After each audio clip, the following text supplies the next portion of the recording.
इस सायकालीन सत्र में जिन महापुरुष का हम चरित्र श्रवण करने जा रहे हैं उनका नाम है नित्य लीला पुरुष श्रीमद् भक्ति हृदय वनदेव गोस्वामी महाराज। प्रभुपाद के जनों में बड़ा विशिष्ट स्थान है इनका, और मेरे पर्सनल लाइफ में भी मैं इनको अपने बहुत प्रेरणा स्रोत मानती हूँ। भले ही दर्शन कभी नहीं हुआ पर फिर भी एक सहज प्रेरणा है इनके प्रति। पहले इनका प्रणाम मंत्र श्रवण करते हैं। राधा माधव पाद पद्म रसिकम रूपानुगम सर्वदा श्री चैतन्य मतानुसारी चरितम प्राज्ञम परिव्राजकम निर्दिष्टे रसराज हृदय हितया कुंजे वसंतम मुदा श्रीमंतम प्रणतोस्मि भक्ति हृदयम भक्त्यावनाख्यम गुरुम। प्रभुपाद के जनों में इनका भी एक विशिष्ट स्थान है। इनका भी जो योगदान है, इन्होंने शिक्षा के क्षेत्र में बहुत अधिक कार्य किया। लौकिक शिक्षा के क्षेत्र में भी बहुत से विद्यालय भी खुलवाए। जिस प्रकार से आप सभी जाते हैं नंदगांव की साइड चरण पहाड़ी वगैरह उस स्थान पे, वहां पर भी कुछ ऐसे विद्यालय मिल जाएंगे इंटर कॉलेजेस जो इन्होंने खुलवाए हैं। और वृंदावन में एक फिलॉसफी का कॉलेज है वनदेव गोस्वामी महाराज के नाम से, वो भी इन्होंने खुलवाया। इनके जीवन को जो वैशिष्ट्य है वो है इनकी तपस्या में जो जीवन है वो। और इसी सायकालीन कक्षाओं में कई बार मैं आपको इनके नाम को सुना भी चुकी हूँ। इनकी जो संकल्प है, जो इनकी तपस्या में जीवन है उसके उपलक्ष्य में।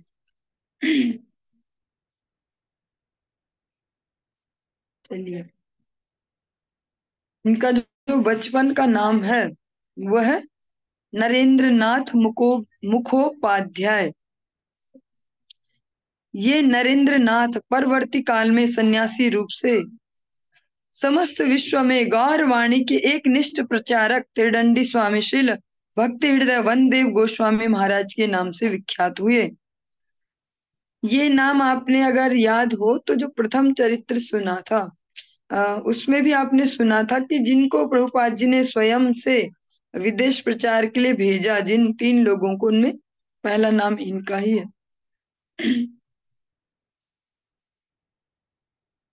इनके पूर्व पुरुष के रूप में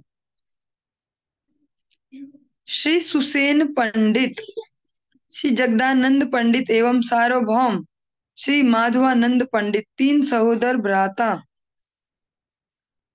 श्री गौरांग महाप्रभु के अंतरंग पार्षद थे।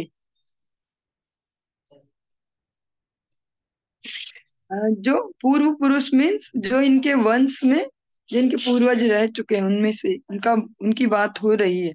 श्री सुसेन पंडित, श्री जगदानंद पंडित एवं सार्वभौम श्री माधवानंद पंडित, तीनों सहोदर भ्राता गौरांग महाप्रभु के अंतरंग पार्षद थे।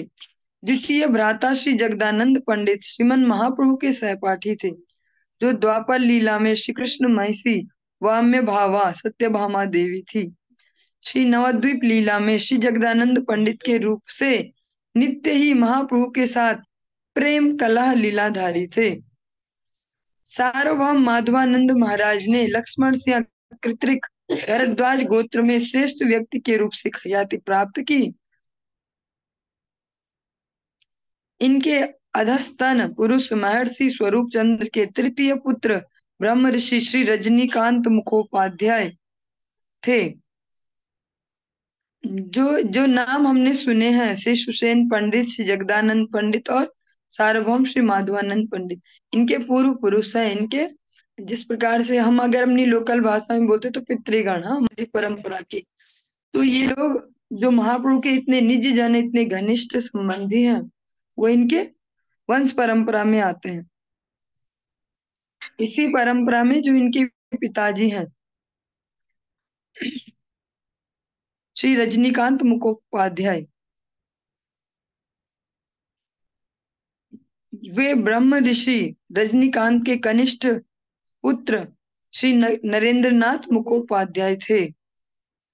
श्री रजनीकांत के सरला सुंदरी एवं सुरबाला देवी 2 कन्याएं और श्री कामाख्या चरण श्री विश्वेश्वर, गिरीन्द्र मोहन और नरेंद्र नाथ 4 पुत्र थे। इनके भाई बहनों के बारे में बताया जा रहा है, 2 बहन और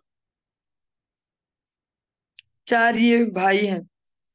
पूर्वबंग, ढाका जिला अंतर्गत मुंशीगंज महकुमा के राजबाड़ी थाना के अधीनस्थ विक्रमपुर जिला के प्रसिद्ध बहर गांव में कन्नौज से आगत वेदज्ञ भारद्वाज गोत्रज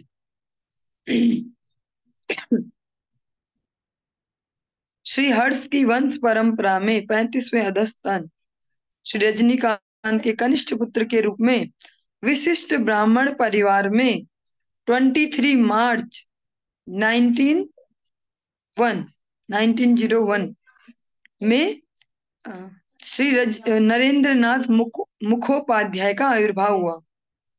जो ये ग्रंथ है उसमें तो विस्तार से दे रखा, इससे आगे और भी बहुत कुछ था इनके वंश के बारे में, वो मैंने सुनाया नहीं, वो बहुत सारा एक्स्ट्रा हो रहा था।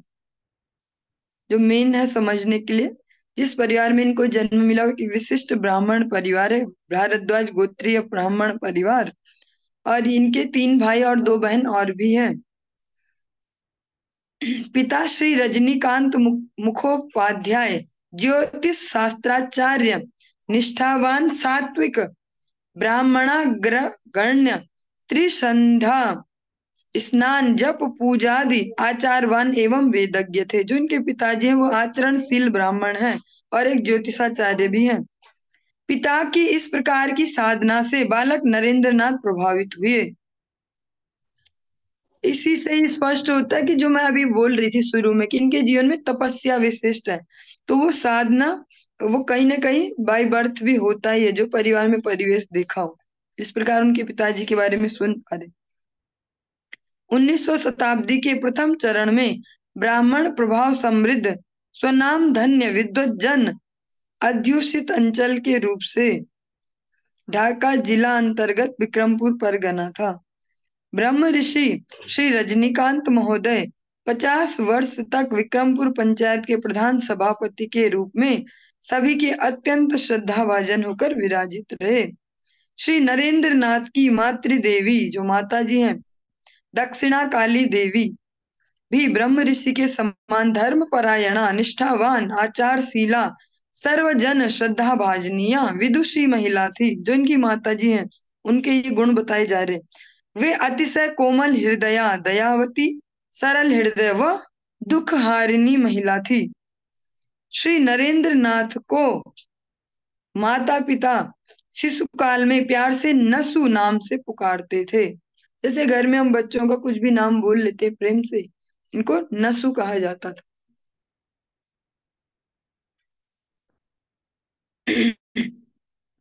श्री नरेंद्र नाथ शैशव अवस्था से ही दीन दुखी, दरिद्र, साधु, सन्यासी और वैष्णवों का अतिशय आदर पूर्वक दोनों हाथ भरकर दान देते थे उनको।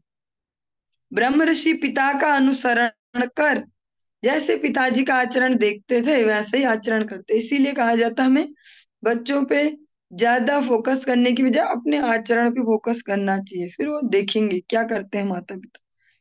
अपने पिता का अनुसरण कर त्रिसंध्या जप, नियमादि, शुद्धाहार, हविष्यान ग्रहण एवं आचारादि भी करते थे। शैशव काल से बाल साथियों का साथ छोड़कर एकांत रूप से तुलसी मंदिर रचित कर तुलसी पूजा, भोग, परिक्रमा, प्रणाम एवं हरि कीर्तन में मग्न रहते थे। इसीलिए कहा जाता पूत के पांव पालने से। जो मुक्त जीवात्माएं होती हैं जब वो इस बद्ध संसार में भी आती हैं तो अपने क्रियाओं को नहीं छोड़ती, वो उनके स्वभाव में दिखता ही है बचपन से। भक्तिमती माता के साथ गंगा स्नान, गंगा पूजा एवं एकादशी, एकादशी तिथि कल ही आ रही है और आज हमें श्रवण करने को मिला। एकादशी आदि कार्य इनके स्वाभाविक रूप से स्वभाव सिद्ध थे। इनका इस प्रकार आचार व्यवहार देखकर पड़ोसी जब पूछते, और क्या पूछ सकते हैं पड़ोसी और क्या आंसर देते हैं, ये बड़ा सुंदर है। इनके आचार व्यवहार को देखकर पड़ोसी जब पूछते, अरे नसु, बड़ा होकर तू क्या बनेगा, जैसा हम सभी पूछते ही हैं, तुम क्या बनोगे, क्या बनना चाहते हो, तो ये उत्तर में कहते मैं साधु बनूंगा। बचपन से ही उनका नॉर्मल वो भाव है चाहे वो वाणी पे हो चाहे हृदय में, वो भगवान जान सकते हैं। मैं साधु बनूंगा। इनकी बड़ी बहन, बड़े भाई एवं भौजी दोनों इनके शुभ आचरण को देखकर बहुत प्रसन्न होते और अतिशय स्नेह एवं आदर पूर्वक उत्साहित करते थे। गांव में कहीं श्री हरिनाम संकीर्तन होता तो वे शीघ्र वहां पहुंच जाते एवं दिन भर श्री हरिनाम संकीर्तन करते रहते। प्रतिदिन पिता अपने गृह देवता के मंदिर में श्री नारायण शालिग्राम की पूजा करने जब जाते, तब बालक नसु अपने हाथों से रोपी हुई तुलसी से पत्र चयन कर पिता को देते हुए कहते, मेरी तुलसी के पत्र श्री ठाकुर जी की पूजा में समर्पित कीजिए। जैसे बच्चों को होता है ना कि मेरा है ये फूल का पौधा, ऐसे ही उनका, ये मेरी तुलसी जी है, इसके पत्ते दो ठाकुर जी को। प्रायः नसु, जो बालक नसु है, जिनका घर का नाम है नसु, वैसे नाम है नरेंद्र नाथ। बालक नसु प्रायः पद्मावती नदी के किनारे बैठकर ध्यान करते थे। बचपन से ही इनके हृदय में भगवान श्री कृष्ण के चरण कमलों में शुद्ध भक्ति व अनुराग धीरे धीरे बढ़ने लगा। इन्होंने मन को दृढ़ विश्वास पूर्वक स्थिर कर लिया कि भक्ति पूर्वक साधन करने से इसी जीवन में मेरे प्राण धन श्री श्री राधा कृष्ण के युगल चरण को अवश्य ही प्राप्त करूंगा। पिता श्री रजनीकांत ने 6 वर्ष के बालक नरेंद्र नाथ को विद्याध्ययन हेतु विद्यालय में भर्ती करा दिया। 7 वर्ष की आयु से श्री नरेंद्र नाथ ने गीता, चंडी एवं वैदिक पूजा के बहुत से मंत्र व पूजा पद्धति आदि समस्त कंठस्थ कर लिए। अति शीघ्र प्राथमिक शिक्षा समाप्त कर उच्च शिक्षा प्राप्ति के लिए तेलीर बाग गांव में काली मोहन दुर्गा मोहन अंग्रेजी विद्यालय में भर्ती हुई। विद्यालय के समस्त छात्रों में नरेंद्र नाथ ने प्रत्येक विषय में प्रथम श्रेणी से उत्तीर्ण होकर विद्यालय के शिक्षक, अन्य छात्रगण एवं अभिभावक आदि सभी को प्रचुर आनंद प्रदान किया। ये लगभग लगभग ये जो क्वालिटी सुनी जा रही है, ये प्रभुपाद ये जो प्रत्येक जन है, विशिष्टतया जो सन्यासी जन है उनमें सब में ये सिमिलर है। ये क्वालिटी जब भी आप सुनते जाएंगे सबका सुनेंगे। उस समय अंग्रेजी शासन था और वैसी शिक्षा पद्धति, तो सबने उस समय के इंग्लिश मीडियम में पढ़ाई की और सभी पढ़ाई लिखाई में भी सब उच्च श्रेणी वाले ही थे और सब अच्छे अच्छे घरों के बच्चे थे। अधिकतर इनमें देखेंगे ब्राह्मण कुल वाले बहुत सारे हैं अधिकतर। तो भगवान ने जो उनको वचन दिया था कि मैं अपने घर से लोग भेजूंगा, भगवान ने उन सबको वैसे गुण भी दिए।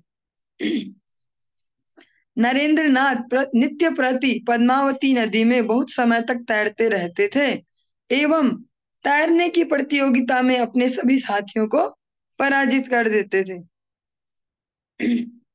एक समय गले की कोई बीमारी होने से आपको बड़े भाई के साथ ढाका मेडिकल कॉलेज के डॉक्टर के पास जाना पड़ा। वहां बड़े भाई के क्वार्टर में रहकर चिकित्सा कार्य पूर्ण हुआ। स्वस्थ होकर ढाका से अपने गांव नाव से आने के समय, जब ये वापस लौट रहे थे अपने गांव की ओर नाव में बैठ के, तो पद्मावती नदी में अचानक अकस्मात भयंकर प्राकृतिक दुर्योग के कारण नाव डूबने लगी। अचानक विपरीत परिस्थिति आ गई और नाव डूबने लगी, जिससे सभी यात्रियों ने अपनी मृत्यु निश्चित समझी। अब सब जो उसमें बैठे लोग, उनको लगा तो पक्का मरेंगे ही मरेंगे। इस अवस्था में सलिल समाधि रूपी मृत्यु के भय से घबराकर सभी यात्री जोर से रोते हुए चिल्लाने लगे। उसी समय बालक नरेंद्र नाथ स्थिर शांत भाव से नाव के बीच पद्मासन में बैठकर आंखों को बंद कर अपने भगवान श्री कृष्ण के ध्यान में मग्न हो गए। कुछ समय बाद प्राकृतिक दुर्योग बंद हो गया, सूरज निकल आया एवं समस्त यात्रियों के साथ शांतिपूर्वक नदी के किनारे पहुंच गए। समस्त यात्रियों ने नरेंद्र नाथ को श्रद्धा पूर्वक प्रणाम कर कहा, ठाकुर आप न होते तो हम सब की आज मृत्यु अवश्य ही हो जाती। यह कहकर सभी यात्री नरेंद्र नाथ को बार बार प्रणाम कर अपने अपने स्थान चले गए। ऐसे में हम ये देख सकते हैं कि जिनको हम सुन रहे हैं जिनके बारे में, वो कैसे प्रैक्टिकली वैष्णव है। वो जो प्रतिकूलताएं भी हैं उनमें भी उनका विचलन नहीं होता, धैर्य नहीं खोते। नरेंद्र नाथ प्रायः पद्मावती के किनारे बैठकर अपलक अपलक नयनों से अश्रु विसर्जन के साथ अस्तगामी सूर्य को मन ही मन देखकर सोचते। और जिसको आज की भाषा में बोले तो बहुत सारे बच्चे करते हैं अभी नए जमाने के, वो अलग वे में करते हैं, अलग सेंस में करते हैं। सनसेट देखने चलते हैं जी, सनसेट देखने, है ना, वो जो भी भाव है उनका।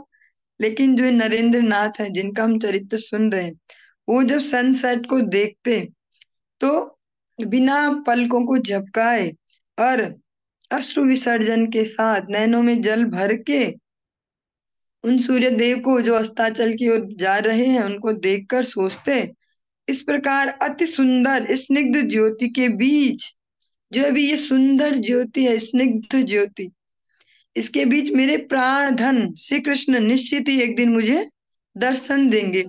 बचपन से ही उनमें ये कंटिन्यूअसली ये फीलिंग साथ में है, जैसा हम अपने गुरुदेव के चरित्र में सुनते हैं, क्योंकि अभी वो है इस धरा धाम पे, तो हम समझ सकते हैं कि हाँ होते होंगे ऐसे लोग।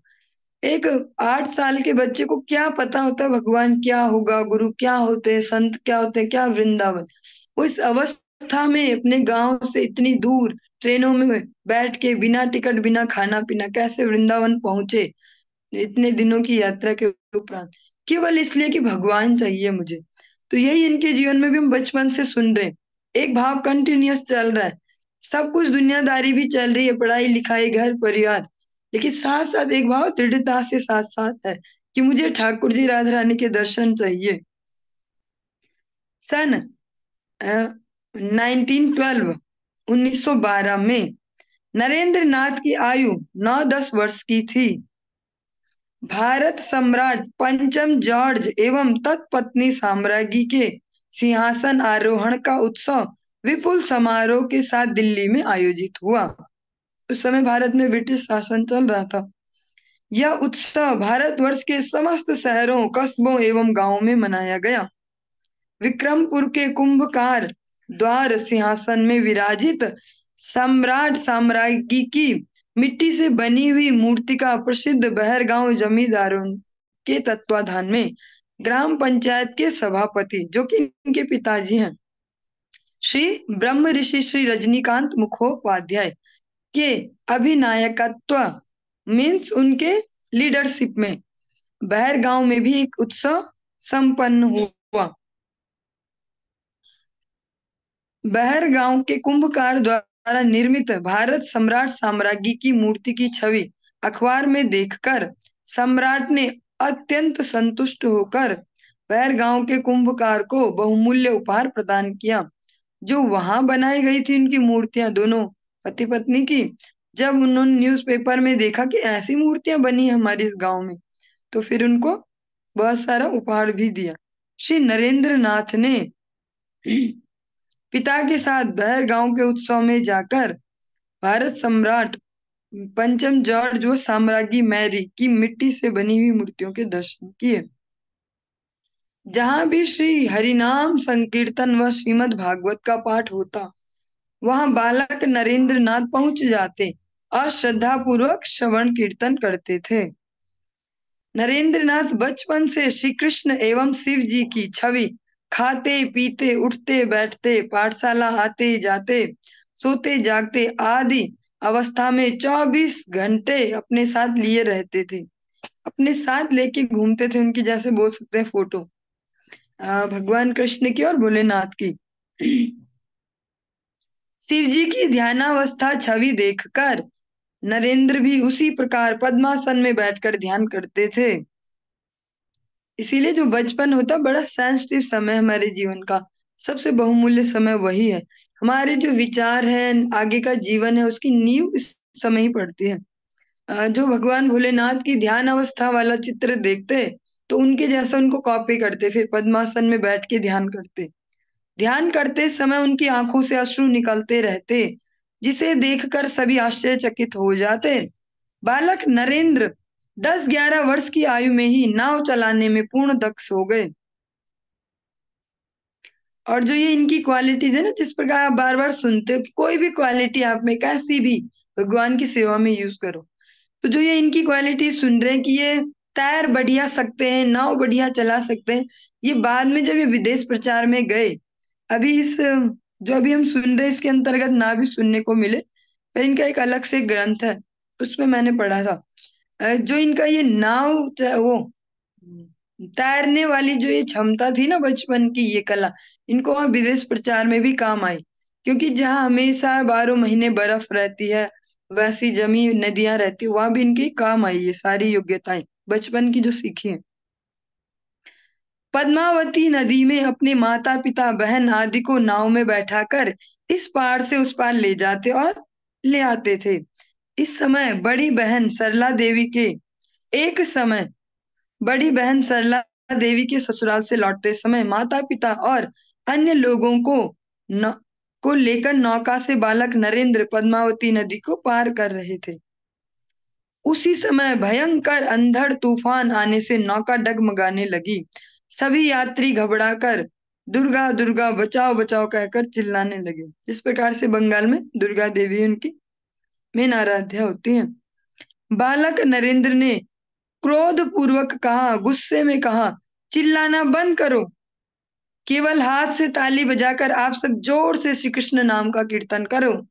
बालक नरेंद्र के साथ सभी लोग ताली बजाकर श्री कृष्ण नाम संकीर्तन उच्च स्वर में करने लगे। थोड़ी देर में सारा तूफान शांत हो गया और नाव किनारे पहुंच गई। बालक नरेंद्र का श्री कृष्ण नाम के प्रति इतना दृढ़ विश्वास देखकर सभी को आश्चर्य हुआ और बालक को बहुत आशीर्वाद करते हुए अपने अपने घर चले गए। इसीलिए कहना बहुत इजी है, भजहु रे मन श्री नंद नंदन अभय चरणार विंद रे। जब ऐसी सीन आए कोई प्रैक्टिकली, तो वहां पे पता चलेगा कितना विश्वास है भगवान के श्री चरणों में। पिता श्री रजनीकांत ने नरेंद्र नाथ को उच्च शिक्षा हेतु रांची में अपने ज्येष्ठ पुत्र श्री कामाख्या चरण के पास भेजा, जिनके बड़े भाई हैं उनके पास। जैसे अभी भी चलता है ना कि कोई गांव में रहते हैं और शहर में कोई रिलेटिव है तो वहां भेजते हैं, तो इनके बड़े भाई रहते थे रांची में, वह इनको भेजा गया। कामाख्या चरण उस समय रांची शिक्षा परिषद के सुप्रिंटेंडेंट के पद पर कार्यरत थे। इन्होंने अपने छोटे भाई नरेंद्र नाथ को उच्च शिक्षा प्राप्ति के लिए रांची सेंट पल्स उच्च अंग्रेजी विद्यालय में 5वीं कक्षा में भर्ती करा दिया। उस स्कूल में प्रिंसिपल उलियम केनन कसग्रेव साहिब हिंदू छात्रों को बाइबिल पढ़ाते थे, बेनेट साहिब अंग्रेजी पढ़ाते थे। इस प्रकार से अन्य अन्य शिक्षकों के नाम दिए हैं। बाइबिल परीक्षा में बालक नरेंद्र नाथ हमेशा प्रथम पुरस्कार पाते थे। अन्य सभी विषयों में भी नरेंद्र नाथ के समान मेधावी छात्र कोई नहीं था, इसलिए विद्यालय के सभी शिक्षक व छात्रगण नरेंद्र नाथ से अधिक स्नेह रखते थे। नरेंद्र नाथ स्कूल की खेल प्रतियोगिता में कोई सफलता नहीं पाते थे, किंतु हॉकी खेल में इनकी जोड़ी का कोई नहीं था। ज्येष्ठ भ्राता कामाख्या चरण छोटे भाई नरेंद्र नाथ को अपने घर में गीता, मनु संहिता, वेद, उपनिषद, भागवत आदि भक्ति ग्रंथ पढ़कर व्याख्या कर सुनाते एवं पढ़ाते भी थे। तो ये सब प्रभाव उनके देखा जाए तो माता पिता के आचरण का ही है कि वो साथ साथ जो मटेरियल वर्ल्ड है उसके साथ भी कनेक्ट कर पा रहे हैं, अच्छी अच्छी पढ़ाई करके जॉब जो भी इस दुनिया में देखा जाता है सब कर रहे हैं, लेकिन साथ साथ जो अपनी मूल जड़ें हैं, अपना जो वैदिक अध्ययन है या जो आचरण है उसको नहीं छोड़ते। प्रत्येक रविवार संध्या समय बड़े भाई के साथ नरेंद्र नाथ डुरेंडा हरि मंदिर में पाठ कीर्तन के समय योगदान करते थे। चलिए इससे आगे हम अब कल कंटिन्यू करेंगे। एक दिन में अधिक हो जाने से फिर याद रख पाना या उसको समझ पाना थोड़ा अनइजी हो जाता है। हरे कृष्णा।